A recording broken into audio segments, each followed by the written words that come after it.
ನಡೆಯುತ್ತಿರುವ ಅಗ್ರಸುದ್ದಿಯ ಸಮಗ್ರ ಮಾಹಿತಿಯನ್ನು ಕೊಡುವಂತಹ ಸೂಪರ್ ಪ್ರೈಮ್ ಅಟ್ 9ಗೆ ಸ್ವಾಗತ. ನಾನು ನವಿತಾ ಅಜಯ್. ಏನೆಲ್ಲ ಪ್ರಮುಖ ವಿದ್ಯಮಾನಗಳು ನಡೆದಿದೆ ನೋಡೋಣ. ಘೋರ ಯುದ್ಧದಲ್ಲಿ ಅಮೆರಿಕಾಗೆ ಇರಾನ್ ಸಖತ್ತಾಗಿ ಶಾಕ್ ಕೊಟ್ಟಿದೆ.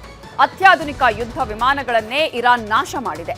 ಕೆರಳಿರುವ ಟ್ರಂಪ್ ಇರಾನ್ಗೆ 48 ಗಂಟೆ ಒಳಗೆ ಧ್ವಂಸ ಮಾಡುವ ಶಪಥ ಮಾಡಿದ್ದಾರೆ. ಗ್ಯಾಸ್ಗಾಗಿ ಕಾದು ಕಾದು ಸುಸ್ತಾದ ಆಟೋ ಚಾಲಕರು ಸಿಟ್ಟಿಗೆದ್ದಿದ್ದಾರೆ. ನಾಳೆ ಸಚಿವ ಮುನಿಯಪ್ಪ ಅವರ ಮನೆಗೇನೆ ಮುತ್ತಿಗೆ ಹಾಕ್ತಾರಂತೆ. ಪೊಲೀಸರು ಸಚಿವರ ಮನೆಗೆ ಭದ್ರತೆ ಹಾಕಿದ್ದಾರೆ. ಮತ್ತೊಂದು ಕಡೆ ಕೊಲ್ಲಿ ಯುದ್ಧದಿಂದ ಸಿಲಿಂಡರ್ ಸಿಗದೆ ಹೋಟೆಲ್ಗಳು ಬಂದ್ ಆಗ್ತಿವೆ. ಇದರಿಂದ ರೈತರ ಬೆಳೆಗಳಿಗೂ ಬೆಲೆ ಸಿಗ್ತಿಲ್ಲ. ತರಕಾರಿಗಳನ್ನ ರಸ್ತೆಯಲ್ಲಿ ಎಸೆದು ಹೋಗುವ ಸ್ಥಿತಿ ಬಂದಿದೆ. ಕೊನೆಗೂ ದಾವಣಗೆರೆಗೆ ಜಮೀರ್ ಅಹಮದ್ ಬಂದಿದ್ರು. ನಾನು ಜಮೀರ್ ಚಡ್ಡಿ ದೋಸ್ತ್ ಅಂತ ಮಲ್ಲಿಕಾರ್ಜುನ್ ಹೇಳಿದ್ರು. ಬಾಗಲಕೋಟೆಯಲ್ಲಿ ಬಿಜೆಪಿ ರೆಬೆಲ್ಗಳ ಜೊತೆ ಎಚ್ಡಿಕೆ ಪ್ರಚಾರ ಮಾಡಿದ್ದಾರೆ. ಪಂಚ ರಾಜ್ಯಗಳ ಚುನಾವಣಾ ಪ್ರಚಾರ ಜೋರಾಗಿದೆ. ಪ್ರಧಾನಿ ಮೋದಿ ಮಹಿಳೆಯರಿಗೆ ಗಿಫ್ಟ್ ಘೋಷಿಸಿದ್ದಾರೆ. ಮುಂದಿನ ವಾರದಲ್ಲಿ ಲೋಕಸಭೆಯಲ್ಲಿ ಮಹಿಳೆಯರಿಗೆ ಮೀಸಲಾತಿಯನ್ನ ಘೋಷಣೆ ಮಾಡಲಿದ್ದಾರೆ. ಇರಲಾರದೆ ಇರುವೆ ಬಿಟ್ಕೊಂಡ ಅಮೆರಿಕ ಅಧ್ಯಕ್ಷ ಡೊನಾಲ್ಡ್ ಟ್ರಂಪ್ ಇರಾನ್ ಮೇಲೆ ಕಾಲು ಕೆರ್ಕೊಂಡು ಯುದ್ಧ ಸಾರಿದ್ರು. 37ನೇ ದಿನದಿಂದ ಯುದ್ಧ ನಡೀತಾನೆ ಇದೆ. ಆದರೆ ವಿಶ್ವದ ಅತ್ಯಂತ ಶಕ್ತಿಶಾಲಿ ಮಿಲಿಟರಿ ದೇಶ ನಮ್ಮದು ಅಂತ ಗರ್ವ ಪಡ್ತಾ ಇದ್ದ ಅಮೆರಿಕಾಗೆ ಇರಾನ್ ಗರ್ವ ಭಂಗ ಮಾಡಿದೆ. ಒಂದಲ್ಲ ಎರಡಲ್ಲ, ಅಮೆರಿಕದ ಫೈಟರ್ ಜೆಟ್ ಅತ್ಯಾಧುನಿಕ ತಂತ್ರಜ್ಞಾನ ರಕ್ಷಣಾ ಹೆಲಿಕಾಪ್ಟರ್ಗಳನ್ನೇ ಇರಾನ್ ಬೂದಿ ಮಾಡಿದೆ. ಇದು ಅಮೆರಿಕದ F-35 ಫೈಟರ್ ಜೆಟ್ ವಿಮಾನ. ಇರಾನ್ ಕ್ಷಿಪಣಿಗಳನ್ನ ಹೊತ್ತು ನಿಂತಿದ್ದ ವಾಹನಗಳ ಮೇಲೆ ದಾಳಿ ನಡೆಸೋಕಂತ ಅಮೆರಿಕ ಫೈಟರ್ ಜೆಟ್ ಬಂತು. ಆದರೆ ಇರಾನ್ ಹಾರಿಸಿದ ಮಿಸೈಲ್ಗೆ ಆಕಾಶದಲ್ಲೇ ಅಮೆರಿಕ ಫೈಟರ್ ಜೆಟ್ ಗಿರ್ಕಿ ಹೊಡೆದು ಬೂದಿಯಾಗಿ ಹೋಯ್ತು. ಆ ದೃಶ್ಯಗಳನ್ನ ಇರಾನ್ ಸೈನಿಕರೇ ವಿಡಿಯೋ ಮಾಡಿ ವೈರಲ್ ಮಾಡಿದ್ದಾರೆ. ಇನ್ನು ಅಮೆರಿಕದ ಯುದ್ಧ ವಿಮಾನವನ್ನ ಇರಾನ್ ಕ್ಷಿಪಣಿಗಳು ಹೇಗೆ ಬೆನ್ನಟ್ಟಿ ಹೋಗ್ತಿವೆ ನೋಡಿ. ಜಸ್ಟ್ 35 ಸೆಕೆಂಡ್ ಅಷ್ಟೇ ಇರಾನ್ ಹಾಕಿದ ಮಿಸೈಲ್ಗಳು ಸೀದಾ ಅಮೆರಿಕದ F-15 ಯುದ್ಧ ವಿಮಾನವನ್ನೇ ನೆಲ ಕಚ್ಚಿಸಿದೆ. ಇರಾನ್ ನೆಲವನ್ನ ಸರ್ವನಾಶ ಮಾಡಲು ತಂದಿದ್ದ ಬಾಂಬ್ಗಳ ಸಮೇತವಾಗಿ ಅಮೆರಿಕ ಯುದ್ಧ ವಿಮಾನ ಪತನವಾಗಿದೆ.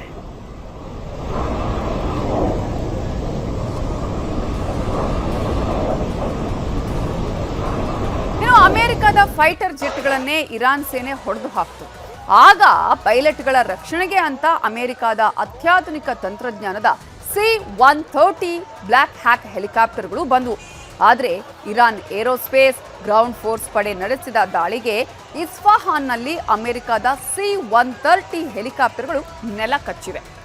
ಒಂದೇ ದಿನ ಅಮೆರಿಕದ 3 ಶಕ್ತಿಶಾಲಿ ಫೈಟರ್ ಜೆಟ್ ಮತ್ತು ಹೆಲಿಕಾಪ್ಟರ್ಗಳನ್ನು ಇರಾನ್ ನಾಶ ಮಾಡಿದ್ದು ಒಟ್ಟು 5 ಪ್ರಾಣ ಕಳ್ಕೊಂಡಿದ್ದಾರೆ. ಅದೇ ರೀತಿಯಾಗಿ ಅಮೆರಿಕದ ಯುದ್ಧ ವಿಮಾನಗಳನ್ನು ಹೊಡೆದು ಹಾಕಿರುವ ವಿಡಿಯೋಗಳನ್ನ ಕೂಡ ನಿಮಗೆ ನಾವು ತೋರಿಸ್ತಾ ಇದ್ದೀವಿ. ಇರಾನ್ ಮರುಭೂಮಿಯಲ್ಲಿ ಬಿದ್ದು ಸರ್ವನಾಶವಾಗಿರುವ ಅಮೆರಿಕದ 3 ಯುದ್ಧ ವಿಮಾನಗಳ ವಿಡಿಯೋಗಳು ಇರಾನ್ ಆರ್ಮಿ ಮತ್ತು ಇರಾನ್ ಫೋರ್ಸ್ ಪಡೆಗಳು ಸಾಮಾಜಿಕ ಜಾಲತಾಣಗಳಲ್ಲಿ ಇವುಗಳನ್ನು ಹರಿಬಿಟ್ಟಿದೆ. ಅದರಲ್ಲೂ ಬ್ಲ್ಯಾಕ್ ಹಾಕ್ ಹೆಲಿಕಾಪ್ಟರ್ಗಳ ಸಂಪೂರ್ಣ ಅವಶೇಷಗಳನ್ನು ಇರಾನ್ ಸೈನಿಕರು ವೈರಲ್ ಮಾಡಿ ಅಮೆರಿಕಾಗೆ ಎಚ್ಚರಿಕೆಯನ್ನ ರವಾನೆ ಮಾಡಿದ್ದಾರೆ.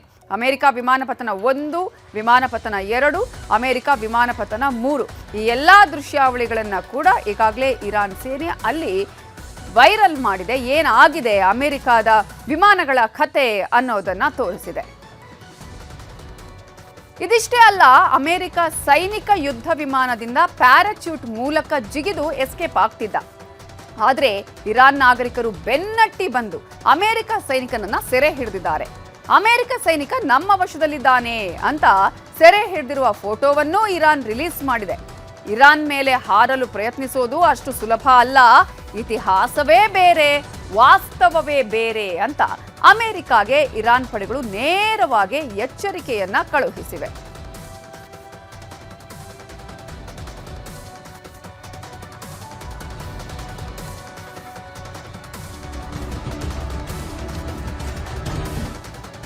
ಏನು ಇರಾನ್ ಮೇಲೆ ದಾಳಿ ಮಾಡಿ ಅಮೆರಿಕ ಕೈ ಸುಟ್ಕೊಳ್ತಾ ಇರೋದು ಇಡೀ ಜಗತ್ತಿಗೆ ಗೊತ್ತಿರೋ ಕಟು ಸತ್ಯ. ಆದರೆ ಜಟ್ಟಿ ನೆಲಕ್ಕೆ ಬಿದ್ರೂ ಮೀಸೆ ಮಣ್ಣಾಗಿಲ್ಲ ಅಂತಾರಲ್ಲ, ಆ ಥರ ಡೊನಾಲ್ಡ್ ಟ್ರಂಪ್ ನಡೆದುಕೊಳ್ತಿದ್ದಾರೆ. ಇರಾನ್ ಹಂಚಿಕೊಂಡಿರೋ ವಿಡಿಯೋಗಳೆಲ್ಲ ಸುಳ್ಳು ಅಂತ ಸಾಮಾಜಿಕ ಜಾಲತಾಣಗಳಾದ ಸೋಷಿಯಲ್ ಟ್ರುತ್ನಲ್ಲಿ ಪೋಸ್ಟ್ ಹಾಕಿ ಇರಾನ್ಗೆ ಮತ್ತೆ ವಾರ್ನಿಂಗ್ ಅನ್ನ ಕೊಟ್ಟಿದ್ದಾರೆ. ನನ್ನ ಅಮೆರಿಕನರೇ, ಕಳೆದ ಹಲವಾರು ಗಂಟೆಗಳಲ್ಲಿ ಅಮೆರಿಕ ಮಿಲಿಟರಿ ಪಡೆಗಳು ಇತಿಹಾಸದಲ್ಲೇ ಅತ್ಯಂತ ಧೈರ್ಯಶಾಲಿ ಹುಡುಕಾಟ ನಡೆಸಿವೆ. ರಕ್ಷಣಾ ಕಾರ್ಯಾಚರಣೆ ಮಾಡಿ ನಮ್ಮ ಸೇನಾಧಿಕಾರಿಗಳನ್ನ ರಕ್ಷಣೆ ಮಾಡಲಾಗಿದೆ. ಅತ್ಯಂತ ಗೌರವಾನ್ವಿತ ಕರ್ನಲ್ ಈಗ ಸುರಕ್ಷಿತವಾಗಿದ್ದಾರೆ ಅಂತ ಹೇಳಲು ಹೆಮ್ಮೆ ಪಡುತ್ತೇನೆ. ಈ ಧೈರ್ಯಶಾಲಿ ಯೋಧ ಇರಾನ್ನ ವಿಶ್ವಾಸಘಾತುಕ ಪರ್ವತಗಳಲ್ಲಿ ಶತ್ರುಗಳ ಭೇಟಿಗೆ ಗುರಿಯಾಗಿದ್ದರು. ಅವರ ರಕ್ಷಣೆಗಾಗಿ ನನ್ನ ನಿರ್ದೇಶನದ ಮೇರೆಗೆ ಡಜನ್ಗಟ್ಟಲೆ ಮಾರಕ ಆಯುಧಗಳನ್ನು ಹೊಂದಿರುವ ವಿಮಾನಗಳನ್ನು ಕಳಿಸಲಾಗಿತ್ತು. ಈಗ ನಮ್ಮವರು ಶತ್ರುಗಳ ನೆಲದಿಂದ ಸುರಕ್ಷಿತವಾಗಿ ಬಂದಿದ್ದಾರೆ. ಅವರಿಗೆ ಸಣ್ಣ ಪುಟ್ಟ ಗಾಯಗಳಾಗಿದ್ದು ಸಂಪೂರ್ಣವಾಗಿ ಆರೋಗ್ಯವಾಗಿದ್ದಾರೆ. ಶತ್ರು ಪ್ರದೇಶದ ಆಳದಲ್ಲಿ ಪ್ರತ್ಯೇಕವಾಗಿ 2 ಅಮೆರಿಕನ್ ಪೈಲಟ್ಗಳನ್ನು ರಕ್ಷಿಸಿರುವುದು ಮಿಲಿಟರಿ ಇತಿಹಾಸದಲ್ಲಿ ಇದೇ ಮೊದಲು. ಒಬ್ಬ ಅಮೆರಿಕ ಸೈನಿಕನನ್ನು ಕಳೆದುಕೊಳ್ಳದೆ 2 ಕಾರ್ಯಾಚರಣೆಗಳನ್ನು ಪೂರ್ಣಗೊಳಿಸಿದ್ದೇವೆ. ಜೊತೆಗೆ ನಾವು ಇರಾನಿನ ಮೇಲೆ ಅಗಾಧವಾದ ವಾಯು ಪ್ರಾಬಲ್ಯವನ್ನು ಸಾಧಿಸಿದ್ದೇವೆ. ಇದು ಎಲ್ಲ ಅಮೆರಿಕನರು, ರಿಪಬ್ಲಿಕನ್, ಡೆಮೊಕ್ರಾಟ್ ಮತ್ತು ಇತರರು ಹೆಮ್ಮೆ ಪಡಬೇಕಾದ ಮತ್ತು ಒಗ್ಗಟ್ಟಾಗಿ ಪ್ರಶಂಸಿಸಬೇಕು. ಅಂದ ಹಾಗೆ ನಾವು ಮತ್ತೆ ಇರಾನ್ಗೆ ಹೇಳೋದಿಷ್ಟೇ, ಇರಾನ್ಗೆ ಒಪ್ಪಂದ ಮಾಡಿಕೊಳ್ಳಲು ಕೇವಲ 10 ದಿನ ಮಾತ್ರ ಕಾಲಾವಕಾಶ ಉಳಿದಿದೆ. ಹಾಗೆ ಹಾರ್ಮುಜ್ ಜಲಸಂಧಿಯನ್ನ ತೆರೆಯಲು 10 ದಿನಗಳ ಸಮಯ ಮಾತ್ರ ಉಳಿದಿದೆ. ಸಮಯ ಮೀರಿ ಹೋಗ್ತಿದ್ದು ಒಪ್ಪಂದಕ್ಕೆ ಬರದಿದ್ರೆ 48 ಗಂಟೆಗಳ ಮೊದಲು ಇರಾನ್ಗೆ ನರಕ ತೋರಿಸ್ತೇವೆ. ಅವರ ಮೇಲೆ ಅಮೆರಿಕ ಆಳ್ವಿಕೆ ನಡೆಸೋದು ಶತಸಿದ್ಧ. ಕೇಳಿದ್ರಲ್ಲ, ಅಮೆರಿಕ ಅಧ್ಯಕ್ಷರು ಇರಾನ್ ನೆಲದಲ್ಲಿ ಅಮೆರಿಕ ಫೈಟರ್ ಜೆಟ್ಗಳು ಪತನ ಆಗಿರೋದನ್ನ ಒಪ್ಕೊಂಡ್ರು. ಆದ್ರೆ ಸೈನಿಕರನ್ನ ರಕ್ಷಿಸಿದ್ದೀವಿ ಅಂತ ಹೇಳ್ತಿದ್ದಾರೆ. ಆದ್ರೆ ಇರಾನ್ ಮಾತ್ರ ಸೈನಿಕರನ್ನ ಸೆರೆ ಹಿಡಿದಿರೋ ಫೋಟೋಗಳನ್ನ ವೈರಲ್ ಮಾಡಿದೆ. ಈಗಾಗಲೇ ಆ ಫೋಟೋಗಳನ್ನ ಕೂಡ ನಿಮ್ಗೆ ನಾವು ತೋರಿಸ್ತಾ ಇದ್ದೀವಿ. ಇರಾನ್ ಗಡಿಯೊಳಗೆ ನುಗ್ಗಿರುವಂತಹ ಅಮೆರಿಕ ಸೇನೆ ಯಾವ ರೀತಿಯಾಗಿ ಆ ನಂತರ ತಮ್ಮ ಪೈಲಟ್ ಅನ್ನು ಕೂಡ ರಕ್ಷಣೆ ಮಾಡುವ ಕೆಲಸ ಮಾಡ್ತು ಅಂತ ಹೇಳಿ. ಇನ್ನು ಇದೆಲ್ಲ ಒಂದ್ ಕಡೆ ಆದ್ರೆ, ಇರಾನ್ ಮೇಲೆ ಅಮೆರಿಕ, ಇಸ್ರೇಲ್ ನಿನ್ನೆ ರಾತ್ರಿಯಿಂದ ಖಮೇನಿ ಪಡೆ ಊಹಿಸಲಾಗದಂತಹ ಭೀಕರ ದಾಳಿ ಮಾಡಿದೆ. ಇರಾನ್ನ ಮೂಲ ಸೌಕರ್ಯ ಘಟಕಗಳು, ಇಂಧನ ಸ್ಥಾವರಗಳನ್ನೇ ಇಸ್ರೇಲ್, ಅಮೆರಿಕ ಸರ್ವನಾಶ ಮಾಡಿ ಹಾಕಿದೆ. ಇರಾನ್ನಲ್ಲಿ ವಿನಾಶದ ದಾಳಿ ಅಂತಾನೆ ನಾವಿಲ್ಲಿ ಹೇಳಬೇಕಾಗತ್ತೆ. ಹಾಗಾದ್ರೆ ಈ ಒಂದು ಅಟ್ಯಾಕ್ ಅನ್ನ ನಾವು ನೋಡ್ತಾ ಹೋಗೋದಾದ್ರೆ, ಇರಾನ್ ರಾಜಧಾನಿಯಲ್ಲಿ ಟೆಹರಾನ್ನಿಂದ ಪ್ರಮುಖವಾಗಿ 110 ಕಿಲೋಮೀಟರ್ ದೂರದಲ್ಲಿರುವಂತಹ ವಿದ್ಯುತ್ ಉತ್ಪಾದನಾ ಘಟಕವನ್ನ ಅಮೆರಿಕ, ಇಸ್ರೇಲ್ ಧ್ವಂಸ ಮಾಡಿದೆ. ಬೆಂಕಿಯ ಕೆನ್ನಾಲಿಗೆ ಆಕಾಶದೆತ್ತರಕ್ಕೆ ಹರಡಿಕೊಂಡ ಈ ದೃಶ್ಯ ಎಷ್ಟು ಭಯಾನಕವಾಗಿ ಯುದ್ಧ ಆಗ್ತಿದೆ ಅನ್ನೋದಕ್ಕೆ ಕಣ್ಣೆದುರು ಇರುವಂತದೇ ಸಾಕ್ಷಿ. ಅಮೆರಿಕ ಅಧ್ಯಕ್ಷರು ಹಸಿರು ನಿಶಾನೆ ಕೊಟ್ರೆ, ಇರಾನ್ ಒಳಗಿರೋ ಎಲ್ಲಾ ಇಂಧನ ಸೌಲಭ್ಯಗಳು, ಮೂಲ ಸೌಕರ್ಯಗಳನ್ನ ಕ್ಷಣಾರ್ಧದಲ್ಲಿ ಸರ್ವನಾಶ ಮಾಡಿ ನರಕ ತೋರಿಸ್ತೀವಿ ಅನ್ನೋದು ಇಸ್ರೇಲ್ ಕೊಡ್ತಿರುವಂತಹ ಸ್ಟೇಟ್ಮೆಂಟ್ ಆಗಿದೆ. ಅದರ ಜೊತೆಗೆ ಇರಾನ್ನಲ್ಲಿ ಪೆಟ್ರೋಕೆಮಿಕಲ್ ಘಟಕಗಳ ಮೇಲೆ ಅಮೆರಿಕ ಮತ್ತು ಇಸ್ರೇಲ್ ಬಾಂಬ್ ದಾಳಿ ಮಾಡಿವೆ. ಈ ಘಟಕಗಳಿಂದ ಭಾರತ, ಚೀನಾ, ಜಪಾನ್ ಸೇರಿದಂತೆ ಅನೇಕ ದೇಶಗಳಿಗೆ ಆಯಿಲ್ ಸಪ್ಲೈ ಆಗ್ತಿತ್ತು. ಪ್ರಮುಖವಾಗಿ ಬೈಕು, ಕಾರು ಸೇರಿದಂತೆ ವಾಹನಗಳಿಗೆ ಬಳಸುವ ಇಂಜಿನ್ ಆಯಿಲೇ ಇಲ್ಲೇ ಉತ್ಪಾದನೆ ಆಗ್ತಿತ್ತು. ಆದರೆ ಅಮೆರಿಕ, ಇಸ್ರೇಲ್ ಈ ಪೆಟ್ರೋಕೆಮಿಕಲ್ ಘಟಕವನ್ನೇ ಸರ್ವನಾಶ ಮಾಡಿದೆ. ಇನ್ನು ಅಮೆರಿಕದ ಭೂಸೇನಾ ಪಡೆಗಳು ಇರಾನಿಗೆ ಲಗ್ಗೆ ಹಾಕಿವೆ. ಸರಿಸುಮಾರು 400ಕ್ಕೂ ಹೆಚ್ಚು ಸೈನಿಕರು ಸುರಕ್ಷಿತ ಪ್ರದೇಶಗಳ ಮೂಲಕ ಇರಾನ್ ಗಡಿಯೊಳಗೆ ನುಗ್ಗಿವೆ. ಆದರೆ ಇರಾನ್ ನಾಗರಿಕರೇ ಈ ವಿಡಿಯೋಗಳನ್ನು ವೈರಲ್ ಮಾಡಿದ್ದಾರೆ. ಅಮೆರಿಕ ಸೈನಿಕರು ಇರಾನ್ ನೆಲಕ್ಕೆ ಬರ್ತಿದ್ದಾರೆ. ಅವರನ್ನೆಲ್ಲ ಶವ ಪೆಟ್ಟಿಗೆಗಳಲ್ಲಿ ಮಲಗಿಸಿ ಅಮೆರಿಕಾಗೆ ಕಳುಹಿಸೋಣ ಅಂತ ವಿಡಿಯೋಗಳಿಗೆ ಟ್ಯಾಗ್ಲೈನ್ ಬೇರೆ ಹಾಕಿದ್ದಾರೆ.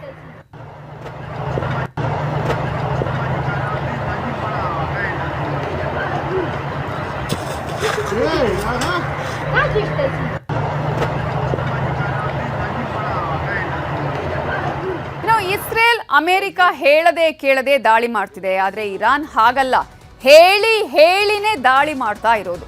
ಇಸ್ರೇಲ್ಗೆ ನೆಕ್ಸ್ಟ್ ಯಾವ ಬಾಂಬು, ಯಾವ ಮಿಸೈಲು, ಎಷ್ಟು ದೊಡ್ಡ ಕ್ಷಿಪಣಿಗಳನ್ನ ಹಾಕ್ತೀವಿ ಅಂತ ವಿಡಿಯೋಗಳಲ್ಲಿ ತೋರಿಸಿ ಎಚ್ಚರಿಕೆ ಕೊಟ್ಟು ದಾಳಿಯನ್ನ ಶುರು ಮಾಡಿದ್ದಾರೆ.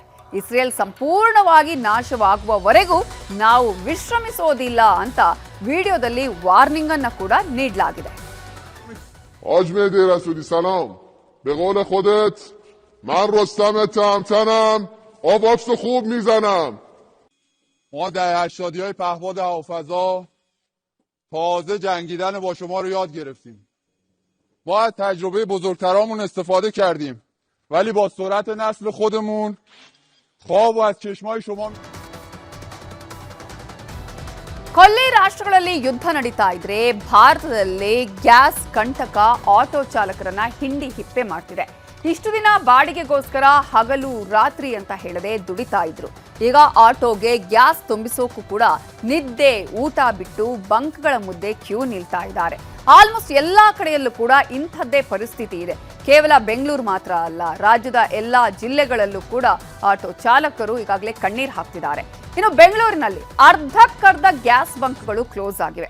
ಕೆಲವೇ ಬಂಕ್ಗಳು ಮಾತ್ರ ಓಪನ್ ಆಗಿದ್ದು ಗಂಟೆಗಟ್ಟಲೆ ಆಟೋಗಳನ್ನು ನಿಲ್ಲಿಸಿ LPGನ ತುಂಬಿಸಿಕೊಳ್ತಿದ್ದಾರೆ. ಪೀಣ್ಯದ 8ನೇ ಮೈಲಿಯಲ್ಲಿ ಆಟೋ ಚಾಲಕರು ಕ್ಯೂ ನಿಂತಿದ್ದಾರೆ. ಬೆಂಗಳೂರಿನ VV ಪುರಂ ಸರ್ಕಲ್ನಿಂದ ಕಲಾಸಿ ಪಾಳ್ಯದವರೆಗೂ ಕೂಡ ಸೂಪರ್ ಗ್ಯಾಸ್ ಮುಂದೆ ಇವತ್ತು ಕಿಲೋಮೀಟರ್ ಗಟ್ಟಲೆ ಆಟೋಗಳನ್ನು ನಿಲ್ಲಿಸಿ ಆಟೋ ಚಾಲಕರು ಕಾಯ್ತಾ ಇರುವಂತಹ ದೃಶ್ಯವನ್ನು ನೋಡಿದ್ರೆ ಪರಿಸ್ಥಿತಿ ಏನು ಅನ್ನೋದು ಅರ್ಥ ಆಗುತ್ತೆ. ಗಂಟೆಗಟ್ಟಲೆ ಕಾಯ್ತಾ ನಿಂತಿದ್ರು ಕೂಡ 300 ರೂಪಾಯಿ 400 ರೂಪಾಯಿ ಮೇಲೆ ಗ್ಯಾಸ್ ತುಂಬಲ್ಲ ಅಂತ ಬಂಕ್ನವ್ರದ್ದು ಷರತ್ತುಗಳು ಬೇರೆ. ಒಪ್ಪೊತ್ತಿನ ಊಟಕ್ಕೂ ಆಟೋ ಚಾಲಕರು ಪರದಾಡಬೇಕು, ಜೀವನ ನಡೆಸೋಕಾಗ್ತಿಲ್ಲ, ಮಕ್ಕಳಿಗೆ ಫೀಸ್ ಕಟ್ಟೋಕಾಗ್ತಿಲ್ಲ. ರಾಜಕಾರಣಿಗಳಿಗೆ ಚುನಾವಣೆನೇ ಮುಖ್ಯ ಆಗಿದೆ, ಆದರೆ ನಮಗೆ ಹೊಟ್ಟೆಪಾಡು ಮುಖ್ಯ ಅಂತ ಆಕ್ರೋಶದ ಜೊತೆಗೆ ಬೇಸರನು ಹೊರ ಹಾಕಿದ್ರು. ಇವತ್ತು ನಾವು ಕಲಾಸಿ ಪಾಳ್ಯದಲ್ಲಿ ಕಂಡುಬಂತಹ ದೃಶ್ಯ ನೋಡಿದರೆ ನಿಜವಾಗ್ಲೂ ಕೂಡ ನಮ್ಮ ಜನಪ್ರತಿನಿಧಿಗಳು ಏನ್ ಮಾಡ್ತಾ ಇದ್ದಾರೆ, ಕೇವಲ ಚುನಾವಣೆಯಲ್ಲೇ ಇದ್ದಾರಾ ಅನ್ನುವಂತಹ ಪ್ರಶ್ನೆ ಜನಸಾಮಾನ್ಯರು ಏನ್ ಕೇಳ್ತಾ ಇದ್ದಾರೆ, ಆ ಪ್ರಶ್ನೆಯನ್ನ ಜನಪ್ರತಿನಿಧಿಗಳು ಕೂಡ ಒಮ್ಮೆ ಯೋಚನೆ ಮಾಡಬೇಕಾಗತ್ತೆ.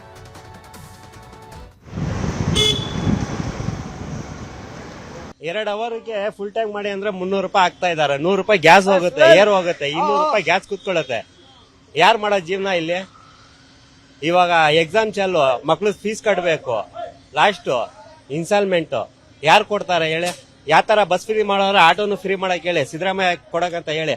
ನಮ್ಮ ಆಟೋ ಡ್ರೈವರ್ಗೆ ಬಹಳ ತೊಂದರೆ. 4 ಲೀಟರ್ 400 ರೂಪಾಯಿ ಕೊಟ್ಟು ಎಷ್ಟು ದುಡ್ಡು ಬರ್ತಾರೆ? 500 100 ರೂಪಾಯಿಗೆ ಅಷ್ಟು ಡ್ಯೂಟಿ ಮಾಡಬೇಕಾ? ನಮಗೆ ಸರ್ಕಾರ ಯಾವ ಸರ್ಕಾರ ಕೇಳ್ತಾ ಇಲ್ಲ. ನಾವು ಯಾರಿಗೂ ಏನು ತಪ್ಪು ಹೇಳೋಕ್ಕಾಗಲ್ಲ, ಅವ್ರವ್ರ ಕೆಲಸದಲ್ಲಿ ಅವ್ರು ಬಿಸಿ ಇದ್ದಾರೆ. ನಮ್ಮ ಸರ್ಕಾರ ಕಣ್ಣೇ ಇಲ್ವಲ್ಲ, ನಾವೇಳಿ ಏನು ಬೇಡ ಹೇಳಿ. ಈ ಬರ್ತಾ ಇರೋದೇ ಆಕ್ಚುಲಿ ಆಟೋಡವ್ರಗಳಿಗೆ ಕಷ್ಟ, ಬೇರೆ ಇನ್ಯಾರಿಗೂ ಬರ್ತಾ ಇಲ್ಲ ಅಮ್ಮ. ಬೇರೆದು ಹೇಳ್ತಾರೆ ಆಟೋಡವ್ರು ಎಷ್ಟು ಕೇಳಿದ್ರು ಅಷ್ಟು ಕೇಳಿದ್ರು ಅಂತ ಹೇಳ್ಬಿಟ್ಟು ಇಲ್ಲಿ 60 ರೂಪಾಯಿ ಇದ್ದಿದ್ದು ಗ್ಯಾಸ್ 100 ರೂಪಾಯಿ ಮಾಡಿದ್ದಾರೆ. ಅದಕ್ಕೆ ಯಾರು ಕೇಳ್ತಾರೆ? ಯಾರು ಕೇಳ್ತಾ ಇಲ್ಲಮ್ಮ.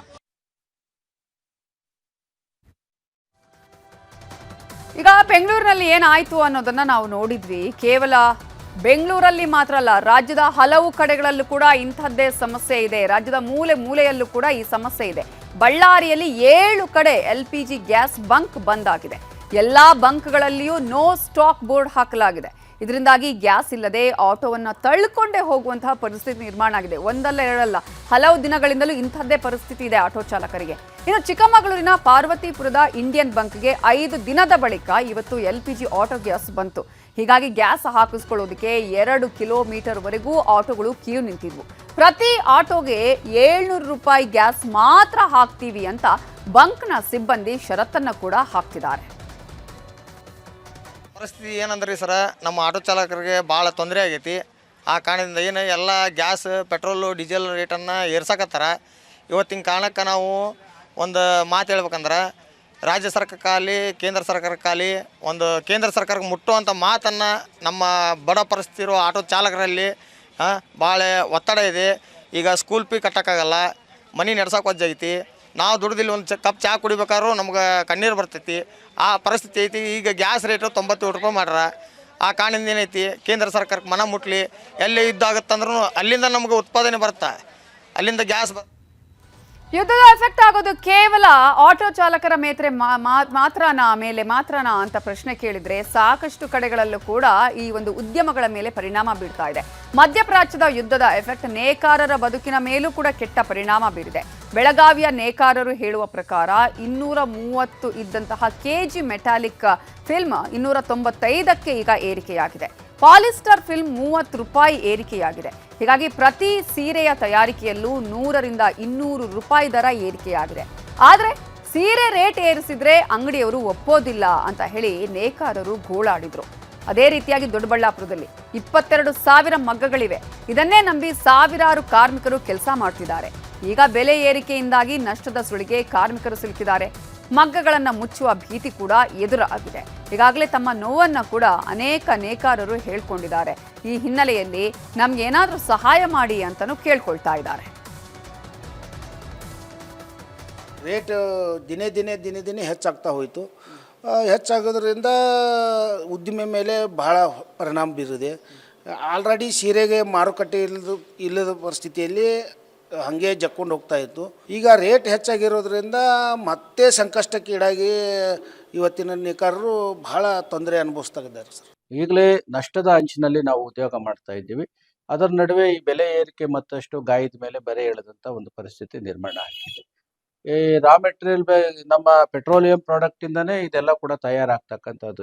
ನಾವು ಬಳಸ್ತಕ್ಕಂಥ ಎಳೆ ಇರ್ಬೋದು, ಜರಿ ಇರ್ಬೋದು, ಎಲ್ಲವನ್ನು ಕೂಡ ಪೆಟ್ರೋಲಿಯಂ ಪ್ರಾಡಕ್ಟ್ ಜಾಸ್ತಿ ಆಗಿದೆ ಅನ್ನೋ ಕಾರಣಕ್ಕೆ ಇವತ್ತು ಬೆಲೆ ಏರಿಕೆನ ಮಾಡಿದ್ದಾರೆ. ಸೀರೆ ಅಥವಾ ನಮ್ಮ ನೇಯ್ಗೆ ಏನಿದೆ, ಆ ನೇಯ್ಗೆಗೆ ಯಾವ ರೀತಿ ಬಿಕ್ಕಟ್ಟು ಬರ್ತಾ ಇದೆ ಅಂದ್ರೆ ಪ್ರತಿಯೊಬ್ಬ ಮನುಷ್ಯನಿಗೂ ಗೊತ್ತಾಗ್ತಾ ಇದೆ. ಒಂದಲ್ಲ ಒಂದು ರೀತಿಯಲ್ಲಿ ನಮ್ಗೆ ಅದರ ಮೇಲೆ ಹೊಡೆತ ಬೀಳ್ತಾನೆ ಇದೆ. ಈ ಏನು ಪೆಟ್ರೋಲ್ ಬೆಲೆ ಇದು ನಮ್ಗೆ ಸ್ಥಗಿತ ಆಗಿದೆ. ಅದರಿಂದ ಕಚ್ಚಾ ವಸ್ತುವಿನ ಬೆಲೆ ಜಾಸ್ತಿ ಆಗ್ತಾ ಇದೆ. ಆ ಕಚ್ಚಾ ವಸ್ತುವಿನ ಬೆಲೆ ಜಾಸ್ತಿ ಆಯ್ತು. ಈಗ ನಾವು ಹಳೆ ರೇಟ್ಗೆ ನಾವು ಮಾರ್ತಾ ಇದೆ. ನಮ್ಮ ಸೀರೆ ರೇಟು ಕೊಲ್ಲಿ ಯುದ್ಧದಿಂದ ಭಾರತದಲ್ಲಿ ಅನಿಲ ಸಮಸ್ಯೆಯಿಂದಾಗಿ ಸಾಕಷ್ಟು ಸಮಸ್ಯೆ ಉಂಟಾಗಿದೆ. ಗ್ಯಾಸ್ ಸಿಗದೆ ಹೋಟೆಲ್ಗಳು ಬಂದ್ ಆಗಿದೆ. ಇದರಿಂದ ತರಕಾರಿ ಕೇಳೋರಿಲ್ಲದೆ ಬೆಲೆ ಕೂಡ ಇಳಿಕೆಯಾಗಿದೆ. ಹಾಕಿದ ಬಂಡವಾಳನೂ ಸಿಗ್ತಾ ಇಲ್ಲ. ಕೆಲವು ರೈತರಂತೂ ಹೊಲದಲ್ಲೇ ತಾವು ಬೆಳೆಯನ್ನ ಏನು ಬೆಳೆದಿದ್ರು ಅದು ಹೊಲದಲ್ಲೇ ಕೊಳೆತು ಹೋಗ್ಲಿ ಅಂತ ಹೇಳಿ ಬಿಟ್ರೆ, ಇನ್ನೂ ಕೆಲವು ರೈತರು ಮಾರ್ಕೆಟ್ಗಳಿಗೆ ತಂದ್ರೂ ಕೂಡ ನಮಗೆ ಬೆಲೆ ಸಿಗ್ತಿಲ್ಲ ಅಂತ ಬೇಜಾರು ಮಾಡಿಕೊಂಡ್ರು. ಬೆಂಗಳೂರು ದಕ್ಷಿಣ ಜಿಲ್ಲೆಯ ರಾಮನಗರದ ಎಪಿಎಂಸಿ ಮಾರ್ಕೆಟ್ನಲ್ಲಿ ತರಕಾರಿಗಳ ಬೆಲೆ ಭಾರೀ ಇಳಿಕೆಯಾಗಿದೆ. ತರಕಾರಿಯನ್ನ ಎಪಿಎಂಸಿಗೆ ತಂದು ಹಾಕಿದ್ರೆ ಖರೀದಿಸೋರೆ ಗತಿ ಇಲ್ಲ. ಮಧ್ಯವರ್ತಿಗಳಿಗೂ ಕೂಡ ಕಾಸು ಸಿಗ್ತಿಲ್ಲ. ಅದೇ ಕಾರಣಕ್ಕಾಗಿ ತಿಂಗಳುಗಟ್ಲೆ ಬೆಳೆದ ಬೆಳೆಯನ್ನ ಸಾಲ ಸೋಲ ಮಾಡಿ ತಾವು ಕಷ್ಟಪಟ್ಟು ಬೆಳೆದ ಬೆಳೆಯನ್ನ ಎಪಿಎಂಸಿಯಲ್ಲೇ ಬಿಟ್ಟು ಹೋಗ್ತಿದ್ದಾರೆ. ಇನ್ನು ಚಿಕ್ಕಬಳ್ಳಾಪುರದಲ್ಲೂ ಯುದ್ಧದ ಎಫೆಕ್ಟ್ನಿಂದಾಗಿ ತರಕಾರಿ ಬೆಲೆಯಲ್ಲಿ ಇಳಿಕೆಯಾಗಿದೆ. ಹೀಗಾಗಿ ಕಸದ ರಾಶಿಗೆ ಮೂಲಂಗಿ, ಬಜ್ಜಿ ಮೆಣಸಿನಕಾಯಿ, ಬದನೆಕಾಯಿಯನ್ನ ರೈತರು ಇವತ್ತು ಸುರಿತಾ ಇದ್ದಾರೆ. ಇನ್ನು ಹುಬ್ಬಳ್ಳಿಯಲ್ಲೂ ಕೂಡ ತರಕಾರಿ ದರ ಕುಸಿತ ಆಗಿದೆ. ತರಕಾರಿ ಬೇರೆ ದೇಶಗಳಿಗೆ ರಫ್ತಾಗದೆ ಬೆಲೆ ಇಳಿಕೆಯಾಗಿದೆ. ಗ್ಯಾಸ್ ಕೊರತೆಯಿಂದಾಗಿ ಹೋಟೆಲ್ಗಳಿಗೂ ಕೂಡ ತರಕಾರಿ ಸೇಲ್ ಆಗ್ತಾ ಇಲ್ಲ. ಜೊತೆಗೆ ಯಾರು ಕೂಡ ತಗೊಳ್ಳೋರೇ ಇಲ್ಲ ಅನ್ನುವಂತಹ ಪರಿಸ್ಥಿತಿ ಇದೆ. ರಫ್ತಂತೂ ಆಗ್ತಾನೆ ಇಲ್ಲ. ಹೀಗಾಗಿ ಹುಬ್ಬಳ್ಳಿ ಮಾರ್ಕೆಟ್ನಲ್ಲಿ ತರಕಾರಿನ ತಂದು ರೈತರು ಈಗ ಅಲ್ಲಿ ಹಾಕ್ತಾ ಇದ್ದಾರೆ. ತಾವು ಯಾಕಾದ್ರೂ ಇಲ್ಲಿ ಬೆಳೆದ್ವು ಅನ್ನುವಂತಹ ಪರಿಸ್ಥಿತಿ ಅವರಿಗೆ ನಿರ್ಮಾಣ ಆಗಿದೆ. ರೈತರು ಸಂಕಷ್ಟಕ್ಕೀಡಾಗಿದ್ದಾರೆ. ಇನ್ನು ಕೋಲಾರದ ಕತೆ ನೋಡೋಣ. ಟೊಮೆಟೊ ಬೆಲೆ ತೀವ್ರವಾಗಿ ಕುಸಿತ ಆಗಿದೆ. ಏಷ್ಯಾದ 2ನೇ ಅತಿ ದೊಡ್ಡ ಎಪಿಎಂಸಿ ಮಾರ್ಕೆಟ್ ಅನ್ನುವಂತಹ ಈ ಒಂದು ಮಾರ್ಕೆಟ್ಗೂ ಕೂಡ ಗ್ಯಾಸ್ ಅಭಾವದ ಎಫೆಕ್ಟ್ ತಟ್ಟಿದೆ. ಹೊರ ರಾಜ್ಯ ಹಾಗೂ ಬೆಂಗಳೂರಿಗೆ ಟೊಮ್ಯಾಟೊ ರಫ್ತು ಸಂಪೂರ್ಣವಾಗಿ ಬಂದ್ ಆಗಿದೆ. ಕಳೆದ ಮಾರ್ಚಲ್ಲಿ ಟೊಮೆಟೊಗೆ 300ರಿಂದ 350 ರೂಪಾಯಿ ಬೆಲೆ ಇತ್ತು. ಆದರೆ ಈಗ ಕನಿಷ್ಠ ಬೆಲೆ 40 ರೂಪಾಯಿಗೆ ಕುಸಿತ ಆಗಿದೆ. ಗರಿಷ್ಠ ಬೆಲೆ ಅಂತ ಹೇಳಿದ್ರೆ ಅವರಿಗೆ ಜಾಸ್ತಿ ಸಿಗ್ತಾ ಇರೋದು 200 ರೂಪಾಯಿ. ಅಷ್ಟಕ್ಕೆ ಮಾತ್ರ ಮಾರಾಟ ಆಗ್ತಾ ಇದೆ. ಯುದ್ಧದ ಪರಿಣಾಮವಾಗಿ ಬೆಲೆ ಏರಿಕೆಯಾಗದೆ ತೀವ್ರ ಕುಸಿತ ಆಗಿದ್ದು ಇವತ್ತು ಮಾರುಕಟ್ಟೆಯಲ್ಲಿ 15 ಕೆಜಿ ತೂಕದ ಬಾಕ್ಸ್ 200 ರೂಪಾಯಿಗೆ ಮಾರಾಟವನ್ನ ಮಾಡಲಾಗಿದೆ. ಹೋಯ್ತಾ ಇತ್ತು ಸೌದಿ ಆ ಕಡೆ ಎಲ್ಲ ಕಲ್ಲಂಗಡಿ ಇದ್ದಕ್ಕೆ ಮೊದಲಾಗ 30-40 ರೂಪಾಯಿ ಬೆಲೆ ಇತ್ತು.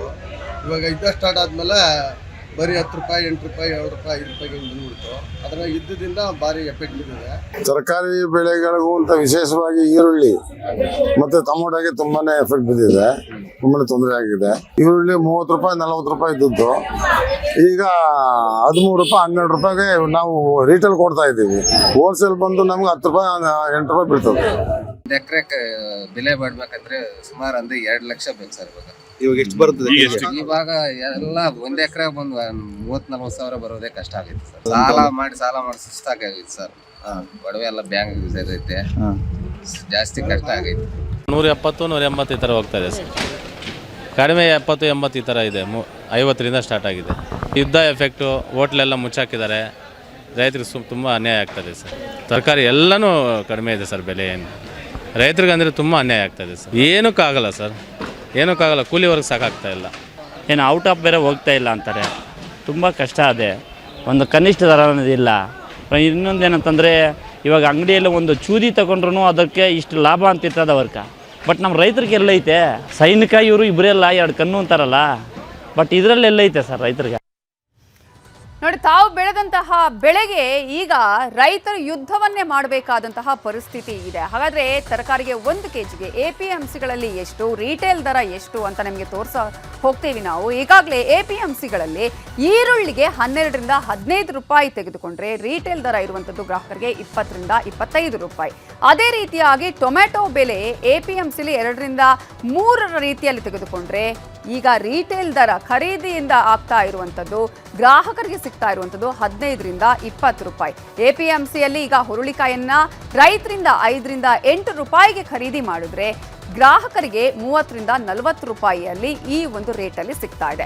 ಬೀಟ್ರೋಟ್ಗೆ ಎಪಿಎಂಸಿಯಲ್ಲಿ 5ರಿಂದ 8 ರೂಪಾಯಿಗೆ ಖರೀದಿ ಮಾಡಿದ್ರೆ ಎಪಿಎಂಸಿಯಲ್ಲಿ ರೈತರಿಂದ, ಆದರೆ ರಿಟೇಲ್ ದರ ಇರೋದು 25ರಿಂದ 30 ರೂಪಾಯಿ. ಅದೇ ರೀತಿಯಾಗಿ ಬೆಂಡೆಕಾಯಿಗೆ ಎಪಿಎಂಸಿಯಲ್ಲಿ ರೈತರಿಂದ 10ರಿಂದ 14 ರೂಪಾಯಿಗಷ್ಟೇ ತೆಗೆದುಕೊಳ್ತಾ ಇದ್ದಾರೆ 1 ಕೆಜಿಗೆ, ಆದರೆ ಗ್ರಾಹಕರಿಗೆ 30ರಿಂದ 35 ರೂಪಾಯಿಗೆ ಈಗ ಸಿಗ್ತಾ ಇದೆ. ಇನ್ನು ಹಸಿರು ಮೆಣಸಿನಕಾಯಿಗೆ ಕೆಜಿಗೆ ಎಪಿಎಂಸಿಯಲ್ಲಿ ರೈತರಿಂದ 20ರಿಂದ 25 ರೂಪಾಯಿಗೆ ತೆಗೆದುಕೊಂಡ್ರೆ ದರ ಯಾವ ರೀತಿಯಾಗಿ ಗ್ರಾಹಕರಿಗೆ ಇದೆ ಅಂತ ಹೇಳಿದ್ರೆ 70ರಿಂದ 90 ರೂಪಾಯಿ ಇದೆ.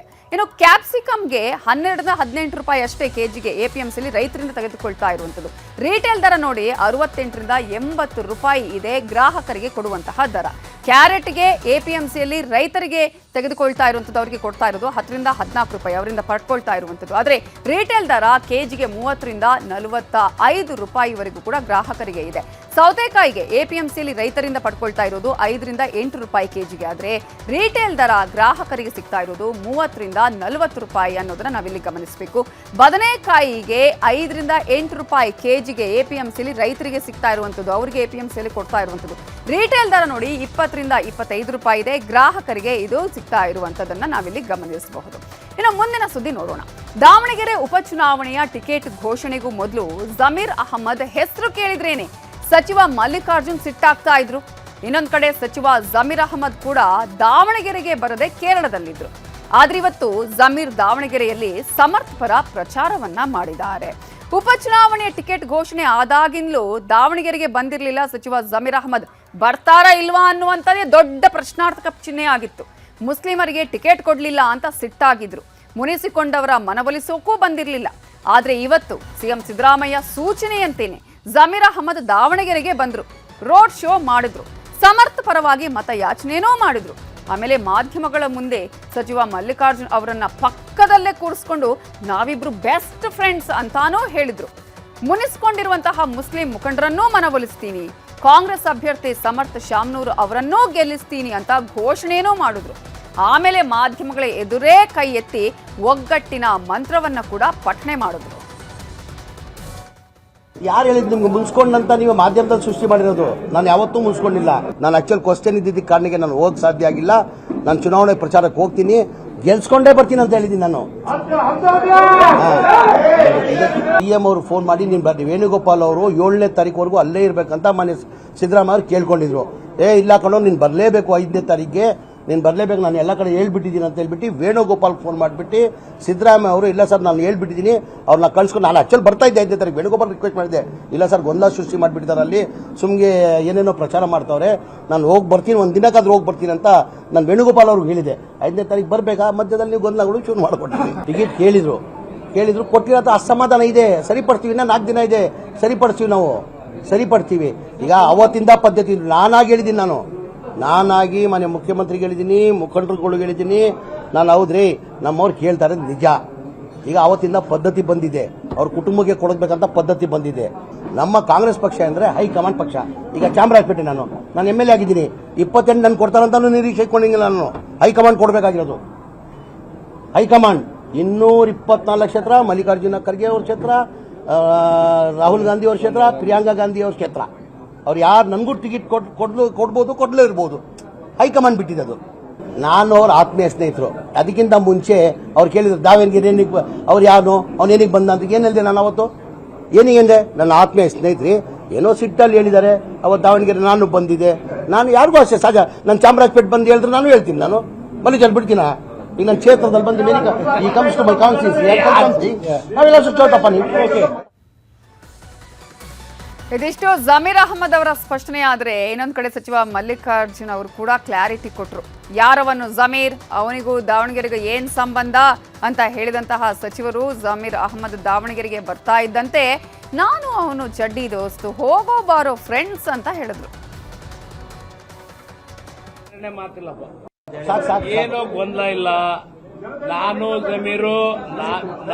ಜಮೀರು ಬಹಳ ದಿವಸಗಳ ಸ್ನೇಹಿತರು, ಚಡ್ಡಿ ದೋಸ್ಗಳು. ಏನೋ ನಾನು ಇವರಿಗೆ ಜಮೀರ್ ಅಂತಾನೆ ಮಾತಾಡೋದು, ಅವನು ಮಲ್ಲು ಅಂತಾನೆ ಮಾತಾಡೋದು. ಬಾರೋ ಹೋಗು ಅಂತ ಅವನು ಕರಿತಾನೆ, ನಾನು ಬಾರೋ ಹೋಗು ಅಂತಾನೆ ಕರಿತೇವೆ. ಅದ್ರಾಗೇನು ಎರಡನೇ ಮಾತಿಲ್ಲಪ್ಪ. ಎಲ್ಲ ಸ್ನೇಹಿತರಲ್ಲೇ ನಾವು ನಡ್ಕೊಂಡಿದ್ದು.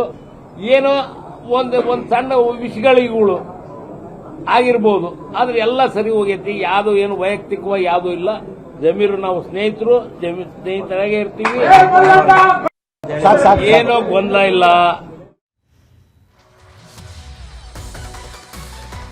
ಇದು ದಾವಣಗೆರೆಯ ಕಾಂಗ್ರೆಸ್ ಕಥೆಯಾದ್ರೆ, ಇನ್ನು ದಾವಣಗೆರೆ ಕಾಂಗ್ರೆಸ್ನಿಂದ ಬಿಕ್ಕಟ್ಟನ್ನ ಬಗೆಹರಿಸಲಾಗಿದೆ. ಆದರೆ ಬಾಗಲಕೋಟೆಯಲ್ಲಿ ಬಿಜೆಪಿ ಜೆಡಿಎಸ್ ಮೈತ್ರಿ ನಾಯಕರ ಮಧ್ಯೆ ಎಲ್ಲವೂ ಸರಿ ಇದೆ ಅಂತ ಅನ್ನಿಸ್ಲಿಲ್ಲ. ಅದಕ್ಕೆ ಏನ್ ಕಾರಣ ಅಂತ ನಾವು ನೋಡ್ತಾ ಹೋಗೋದಾದ್ರೆ, ಬಾಗಲಕೋಟೆ ಉಪಚುನಾವಣೆಯಲ್ಲಿ ಯಾರ್ಯಾರು ಪ್ರಚಾರ ಮಾಡಿದ್ರು ಅಂತ ನೋಡೋಣ. ಕೇಂದ್ರ ಸಚಿವ ಎಚ್.ಡಿ. ಕುಮಾರಸ್ವಾಮಿ ಬಿಜೆಪಿ ಅಭ್ಯರ್ಥಿ ಚರಂತಿ ಮಠ ಪರ ಪ್ರಚಾರಕ್ಕೆ ಬಂದಿದ್ರು. ಆದರೆ ಕುಮಾರಸ್ವಾಮಿಗೆ ಬಿಜೆಪಿ ರೆಬಲ್ ನಾಯಕರು ಜೊತೆಯಾಗಿದ್ರು. ಯಡಿಯೂರಪ್ಪ, ವಿಜೇಂದ್ರ ಮೇಲೆ ಹರಿಹಾಯ್ತಿರೋ ರಮೇಶ್ ಜಾರಕಿಹೊಳಿ, ಜಿಎಂ ಸಿದ್ದೇಶ್ವರ್, ಹಾಗೇನೆ ವಿಜೇಂದ್ರ ಮೇಲೆ ಮುನಿಸಿಕೊಂಡಿರೋ ಮುರುಗೇಶ್ ನಿರಾಣಿ ಇವತ್ತು ಕೇಂದ್ರ ಸಚಿವ ಎಚ್.ಡಿ. ಕುಮಾರಸ್ವಾಮಿಯವರ ಜೊತೆಗಿದ್ರು. ಇನ್ನು ಮತ್ತೊಂದು ಕಡೆ ವೀರಣ್ಣ ಚರಂತಿಮಠ ಪರ ಮಾಜಿ ಸಿಎಂ ಬಿಎಸ್ ಯಡಿಯೂರಪ್ಪ ಹಾಗೆಯೇ ಕೇಂದ್ರ ಸಚಿವ ಪ್ರಹ್ಲಾದ್ ಜೋಶಿ ಪ್ರತ್ಯೇಕವಾಗಿ ಸಾರ್ವಜನಿಕ ಸಭೆ ನಡೆಸಿ ಮತಯಾಚಿಸಿದ್ರು. ಬಿಜೆಪಿ ಒಳಗಿನ ಬಿಕ್ಕಟ್ಟನ್ನ ಬಿಟ್ಟು ಕಾಂಗ್ರೆಸ್ ಸರ್ಕಾರ ಮತ್ತು ಸಿದ್ದರಾಮಯ್ಯ ಅವರನ್ನ ಕಮಲ ದಳಪತಿಗಳು ಟಾರ್ಗೆಟ್ ಮಾಡಿ ಮಾತಾಡಿದ್ರು. ಈಗ ಸೂಪರ್ ಪ್ರೈಮ್ ಎಟ್ 9 ನಲ್ಲಿ ರಾಜ್ಯ, ದೇಶ, ವಿದೇಶಗಳ ಮತ್ತಷ್ಟು ಪ್ರಮುಖ ಸುದ್ದಿಗಳನ್ನ ನೋಡೋಣ. ಪಶ್ಚಿಮ ಬಂಗಾಳದಲ್ಲಿ ಪ್ರಧಾನಿ ನರೇಂದ್ರ ಮೋದಿ ಅಬ್ಬರದ ಪ್ರಚಾರ ಕೈಗೊಂಡಿದ್ರು. ಕೂಚ್ ಬಿಹಾರ್ನಲ್ಲಿ ಬೃಹತ್ ಚುನಾವಣಾ ಸಮಾವೇಶದಲ್ಲಿ ಮಹಿಳೆಯರಿಗೆ ಭರ್ಜರಿ ಗಿಫ್ಟ್ ಕೊಟ್ಟಿದ್ದಾರೆ. 2029ರ ಲೋಕಸಭಾ ಚುನಾವಣೆಯಿಂದ ಮಹಿಳಾ ಮೀಸಲಾತಿ ಕಾಯ್ದೆ ಅನುಷ್ಠಾನಕ್ಕೆ ಬರಲಿದೆ ಅಂದ್ರು. ಜೊತೆಗೆ ಇದೇ ಏಪ್ರಿಲ್ 16ರಿಂದ ಮತ್ತೆ ಸಂಸತ್ ಅಧಿವೇಶನ ನಡೆಯಲಿದ್ದು ಮಸೂದೆ ಮಂಡನೆ ಆಗುವ ಬಗ್ಗೆಯೂ ಭರವಸೆ ನೀಡಿದರು. ಇನ್ನು ಕೇರಳ ವಿಧಾನಸಭಾ ಚುನಾವಣಾ ಅಖಾಡಕ್ಕೆ ಕೇಂದ್ರ ಗೃಹ ಸಚಿವ ಅಮಿತ್ ಶಾ ಪ್ರಚಾರ ಮಾಡಿದ್ದಾರೆ. ಎರ್ನಾಕುಲಂನಲ್ಲಿ ರೋಡ್ ಶೋ ಜೊತೆಗೆ ಸಾರ್ವಜನಿಕ ಸಮಾವೇಶದಲ್ಲೂ ಭಾಗಿಯಾದರು. ಪ್ರಧಾನಿ ಮೋದಿ ಪ್ರತಿಯೊಬ್ಬ ಬಡವರಿಗೂ 5 ಕಿಲೋ ಅಕ್ಕಿ ಕೊಟ್ಟಿದ್ದಾರೆ. ರಾಷ್ಟ್ರೀಯ ಹೆದ್ದಾರಿ 66ರ ಸಂಪೂರ್ಣ ವೆಚ್ಚವನ್ನ ಮೋದಿಯೇ ಭರಿಸಿದ್ದಾರೆ. ರಾಷ್ಟ್ರೀಯ ಆರೋಗ್ಯ ಮಿಷನ್ಗಾಗಿ 600 ಕೋಟಿ ಕಳುಹಿಸುತ್ತಿದ್ದಾರೆ ಅಂತಾನೂ ಹೇಳಿದ್ರು. ಪುದುಚೇರಿಯಲ್ಲಿ ಬಿಜೆಪಿ ರಾಷ್ಟ್ರೀಯ ಅಧ್ಯಕ್ಷ ನಿತಿನ್ ನಬೀನ್ ರೋಡ್ ಶೋ ಮಾಡುವ ಮೂಲಕ ಪ್ರಚಾರ ಮಾಡಿದ್ರು. ಮನೆ ಮನೆಗಳಿಗೆ ಭೇಟಿ ಕೊಟ್ಟು ಬಿಜೆಪಿ ಪರ ಮತಯಾಚಿಸಿದ್ರು. ಪುದುಚೇರಿಯ ರಸ್ತೆಯಲ್ಲಿ ಜನರ ಬೆಂಬಲವನ್ನ ನೋಡಿದಾಗ ಎನ್ಡಿಎ ಗೆಲುವು ಸ್ಪಷ್ಟವಾಗಿದೆ. ಕಳೆದ ಬಾರಿಗಿಂತ ನಮಗೆ ಹೆಚ್ಚಿನ ಬಹುಮತ ಸಿಗಲಿದೆ ಅಂತ ಹೇಳಿದ್ರು ನಿತಿನ್ ನಬೀನ್. ಅಸ್ಸಾಂ ಗೋಲಾಘಾಟ್ನಲ್ಲಿ ನಡೆದ ರ್ಯಾಲಿಯಲ್ಲಿ ರಾಹುಲ್ ಗಾಂಧಿ ಮತಬೇಟೆಯಾಡಿದ್ರು. ಅಮೆರಿಕ ಅನುಮತಿ ಇಲ್ಲದೆ ಭಾರತ ತೈಲ ಖರೀದಿಸಲು ಸಾಧ್ಯ ಇಲ್ಲ ಅಂತ ಕೇಂದ್ರ ಸರ್ಕಾರದ ಮೇಲೆ ವಾಗ್ದಾಳಿ ನಡೆಸಿದ್ರು. ಮಹಿಳೆಯರಿಗೆ 50,000 ಹಣ ನೀಡುವುದಾಗಿ ಭರವಸೆ ಕೊಟ್ಟಿದ್ದಾರೆ. ಕೇರಳ ಎಲೆಕ್ಷನ್ ಪ್ರಚಾರಕ್ಕಾಗಿ ಇಡುಕಿಗೆ ಬಂದಿದ್ದ ಖರ್ಗೆ ಕ್ರಿಶ್ಚಿಯನ್ ಸಂಸ್ಥೆಗಳು, ಎನ್ಜಿಒಗಳ ಮೇಲೆ ಬಿಜೆಪಿ ದಾಳಿ ಮಾಡ್ತಿದೆ ಅಂತ ಕಿಡಿಕಾರಿದ್ದಾರೆ. ಇನ್ನೊಂದು ಕಡೆ ಕೇರಳ ವಿಧಾನಸಭಾ ಚುನಾವಣೆಯಲ್ಲಿ ಸಿಎಂ ಸಿದ್ದರಾಮಯ್ಯ ಹಾಗೂ ಡಿಸಿಎಂ ಡಿಕೆ ಶಿವಕುಮಾರ್ ಪ್ರಚಾರ ಮಾಡಿದ್ದಾರೆ. ಕಾಸರಗೋಡಲ್ಲಿ ಯುಡಿಎಫ್ನ ಮಂಜೇಶ್ವರ ಅಭ್ಯರ್ಥಿ ಎಕೆಎಂ ಅಶ್ರಫ್ ಸಿಎಂ ಪರ ಪ್ರಚಾರ ಮಾಡಿದರೆ, ಕೋಝಿಕೋಡ್ನಲ್ಲಿ ಯುಡಿಎಫ್ ಪರ ಡಿಸಿಎಂ ಡಿಕೆಶಿ ಪ್ರಚಾರ ನಡೆಸಿದರು. ಇವಿಎಂ ಯಂತ್ರಗಳನ್ನು ಸಂಪೂರ್ಣವಾಗಿ ಪರಿಶೀಲಿಸುವಂತೆ ಪಶ್ಚಿಮ ಬಂಗಾಳ ಸಿಎಂ ಮಮತಾ ಬ್ಯಾನರ್ಜಿ ಹೇಳಿದ್ದಾರೆ. ಮತದಾನದ ನಂತರ ಸಿಆರ್ಪಿಎಫ್ ಮತ್ತು ಕೇಂದ್ರ ಪಡೆಗಳ ಕಣ್ಗಾವಲಿನಲ್ಲಿ ಮತಯಂತ್ರವನ್ನು ಬದಲಾಯಿಸುವ ಸಾಧ್ಯತೆ ಇದ್ದು ಸಿಸಿಟಿವಿ ಕಣ್ಗಾವಲಿನಲ್ಲಿ ಇರಬೇಕು ಅಂದಿದ್ದಾರೆ. ಅಸ್ಸಾಂ ವಿಧಾನಸಭಾ ಚುನಾವಣಾ ಪ್ರಚಾರದಲ್ಲಿ ಅಸ್ಸಾಂ ಸಿಎಂ ಹಿಮಂತ ಬಿಸ್ವಾ ಶರ್ಮಾ ಬಿಜೆಪಿ ಪ್ರಚಾರದ 3ನೇ ಹಾಡಿಗೆ ಭರ್ಜರಿ ಡಾನ್ಸ್ ಮಾಡಿದ್ರು. ಬಿಜೆಪಿ ಅಭಿವೃದ್ಧಿಯ ದೃಷ್ಟಿಕೋನವನ್ನು ಹಾಡುಗಳ ಮೂಲಕ ಜನರಿಗೆ ತಲುಪಿಸಲು ಈ ಹಾಡುಗಳನ್ನು ಬಿಜೆಪಿ ರೆಡಿ ಮಾಡಿದೆ. ಯುದ್ಧದಿಂದಾಗಿ ಭಾರತದಲ್ಲಿ ಎಲ್ಪಿಜಿ ಗ್ಯಾಸ್ ಸಮಸ್ಯೆ ಉಂಟಾಗಿದೆ. ಈ ಹಿನ್ನೆಲೆ ಇವತ್ತು ಇರಾನ್ನ ಹರ್ಮುಜ್ ಜಲಸಂಧಿ ದಾಟಿ ಗ್ರೀನ್ ಆಶಾ ಹಡಗು ಭಾರತದತ್ತ ಬರ್ತಿದೆ. ಈಗಾಗಲೇ 8 ಭಾರತದ ಹಡಗುಗಳು ಸುರಕ್ಷಿತವಾಗಿ ಭಾರತಕ್ಕೆ ತಲುಪಿದ್ದು ಇದು 9ನೇ ಹಡಗಾಗಿದ್ದು ಎಲ್ಪಿಜಿ ಗ್ಯಾಸ್ ಹೊತ್ತು ಭಾರತದತ್ತ ಬರ್ತಿದೆ. ಮಧ್ಯಪ್ರಾಚ್ಯದ ಯುದ್ಧ ಸಂಘರ್ಷದಿಂದ ಪೆಟ್ರೋಲ್ ಉತ್ಪನ್ನಗಳ ತೀವ್ರ ಅಭಾವ ಉಂಟಾಗಿದೆ. ಇದರಿಂದ ಪಾರಾಗಲು ನೇಪಾಳ ಸರ್ಕಾರ ವಾರಕ್ಕೆ 2 ದಿನ ರಜೆ ಘೋಷಣೆ ಮಾಡಿದೆ. ಸರ್ಕಾರಿ ಕಚೇರಿ, ಶಾಲಾ ಕಾಲೇಜುಗಳಿಗೆ 2 ದಿನ ರಜೆಯನ್ನ ಘೋಷಿಸಿದೆ. ಹುಬ್ಬಳ್ಳಿಯಲ್ಲಿ ಮುಫೀಸ್ ಮಿಯಾನ್ನವರ್ ಅನ್ನುವ ಆತ ಪ್ರೀತಿಸುವ ನಾಟಕವಾಡಿ ಲೈಂಗಿಕ ದೌರ್ಜನ್ಯ ಎಸಗಿದ್ದಂತೆ ರಿಜಿಸ್ಟ್ರಾರ್ ಮದುವೆಗೆ ರೆಡಿಯಾಗ್ತಿದ್ದಾಗ ಯುವತಿಯ ಕುಟುಂಬಸ್ಥರು ತಡೆದಿದ್ದಾರೆ. ಅದಕ್ಕೆ ಆರೋಪಿ ಯುವತಿಯ ಖಾಸಗಿ ವಿಡಿಯೋವನ್ನ ರಿಲೀಸ್ ಮಾಡುವ ಬೆದರಿಕೆ ಹಾಕಿದ್ದಂತೆ ಕೇಶವಪುರ ಠಾಣೆಯಲ್ಲಿ ಎಫ್ಐಆರ್ ದಾಖಲಿಸಿ ಆರೋಪಿಯನ್ನ ಬಂಧಿಸಿದ್ದಾರೆ. ಮಂಡ್ಯ ಜಿಲ್ಲೆಯ 4 ಪೊಲೀಸ್ ಉಪವಿಭಾಗದಲ್ಲಿ ನಡೆದಿದ್ದ 550ಕ್ಕೂ ಹೆಚ್ಚು ಕಳ್ಳತನ ಪ್ರಕರಣವನ್ನು ಭೇದಿಸಿ 28 ಆರೋಪಿಗಳನ್ನು ಬಂಧಿಸಿದ್ದಾರೆ. ಬಂಧಿತರಿಂದ 2 ಕೋಟಿ 20 ಲಕ್ಷ ಮೌಲ್ಯದ ಚಿನ್ನಾಭರಣ, 39,000 ಹಣ, 26 ಬೈಕ್, 1 ಕಾರನ್ನು ಜಪ್ತಿಗೊಳಿಸಲಾಗಿದೆ. ರಾಜ್ಯದಲ್ಲಿ ಹಲವೆಡೆ 2 ದಿನ ಮಳೆ ಮುನ್ಸೂಚನೆಯನ್ನ ಹವಾಮಾನ ಇಲಾಖೆ ಕೊಟ್ಟಿದೆ. ಕಲಬುರಗಿ, ರಾಯಚೂರು, ಬೆಳಗಾವಿ, ಧಾರವಾಡ, ಗದಗ, ಶಿವಮೊಗ್ಗ, ಉಡುಪಿ, ದಕ್ಷಿಣ ಕನ್ನಡ, ಚಿಕ್ಕಮಗಳೂರು ಸೇರಿದಂತೆ 17 ಜಿಲ್ಲೆಗಳಿಗೆ ಯೆಲ್ಲೋ ಅಲರ್ಟ್ ಘೋಷಿಸಿದೆ. ದೆಹಲಿ ಮತ್ತು ಉತ್ತರ ಪ್ರದೇಶದ ಹಲವೆಡೆ ನಕಲಿ ಔಷಧ ತಯಾರಿಕಾ ಜಾಲವನ್ನು ಪೊಲೀಸರು ಭೇದಿಸಿದ್ದಾರೆ. ಮಯಾಂಕ್ ಅಗರ್ವಾಲ್ ಸೇರಿದಂತೆ 6 ಮಂದಿ ಆರೋಪಿಗಳನ್ನು ಬಂಧಿಸಿ ನಕಲಿ ಔಷಧಿಗಳನ್ನು ಜಪ್ತಿ ಮಾಡಲಾಗಿದೆ. ಟ್ರಾಫಿಕ್ ಜಾಮ್ಗೆ ಬೇಸತ್ತ ವ್ಯಕ್ತಿ ಪಿಸ್ತೂಲ್ ಹಿಡಿದು ಬಂದು ಟ್ರಾಫಿಕ್ ಕ್ಲಿಯರ್ ಮಾಡಿದ್ದಾನೆ. ಈ ವಿಡಿಯೋ ಜಾಲತಾಣದಲ್ಲಿ ವೈರಲ್ ಆಗ್ತಿದ್ದಂತೆ ಪೊಲೀಸರು ಹುಡುಕಾಟವನ್ನು ನಡೆಸುತ್ತಿದ್ದಾರೆ. ಬೆಂಗಳೂರಿನ ಚಿನ್ನಸ್ವಾಮಿ ಸ್ಟೇಡಿಯಂನಲ್ಲಿ ಆರ್ಸಿಬಿ ಮತ್ತು ಸಿಎಸ್ಕೆ ಮಧ್ಯೆ ಹೈ ವೋಲ್ಟೇಜ್ ಮ್ಯಾಚ್ ನಡೀತಾ ಇದೆ. ಆರ್ಸಿಬಿ ಭರ್ಜರಿ ಬ್ಯಾಟಿಂಗ್ ಮಾಡಿದೆ. ವಿರಾಟ್ ಕೊಹ್ಲಿ 28 ರನ್ಗೆ ಔಟ್ ಆದರೆ ಸಾಲ್ಟ್ 46 ರನ್ಗೆ, ಪಡಿಕ್ಕಲ್ 50 ರನ್ ಗಳಿಸಿ ಔಟ್ ಆದ್ರು. ಆರ್ಸಿಬಿ 20 ಓವರಲ್ಲಿ 3 ವಿಕೆಟ್ ನಷ್ಟಕ್ಕೆ 250 ರನ್ ಗಳಿಸಿದ್ದು ಚೆನ್ನೈಗೆ 251 ರನ್ ಟಾರ್ಗೆಟ್ ಕೊಟ್ಟಿದೆ. ಐಪಿಎಲ್ನಲ್ಲಿ ಇದಕ್ಕೂ ಮೊದಲು ನಡೆದ ಪಂದ್ಯದಲ್ಲಿ ಹೈದರಾಬಾದ್ ವಿರುದ್ಧ ಲಕ್ನೋ ಸೂಪರ್ ಜೈಂಟ್ಸ್ ತಂಡ 5 ವಿಕೆಟ್ಗಳ ಗೆಲುವು ದಾಖಲಿಸಿದೆ. ಹೈದರಾಬಾದ್ ತಂಡ 20 ಓವರ್ಗಳಲ್ಲಿ 9 ವಿಕೆಟ್ ನಷ್ಟಕ್ಕೆ 156 ರನ್ ಗಳಿಸಿತ್ತು. ಲಕ್ನೋ ಪಡೆ 1 ಎಸೆತ ಬಾಕಿ ಇದ್ದಾಗ ಗೆಲುವು ಸಾಧಿಸಿತು. ಇವಿಷ್ಟು ಈ ಹೊತ್ತಿನ ಪ್ರಮುಖ ಸುದ್ದಿ. ನೋಡ್ತಾ ಇರಿ ನ್ಯೂಸ್ 18, ಜಾಲ ನಮ್ಮದು, ಬಲ ನಿಮ್ಮದು.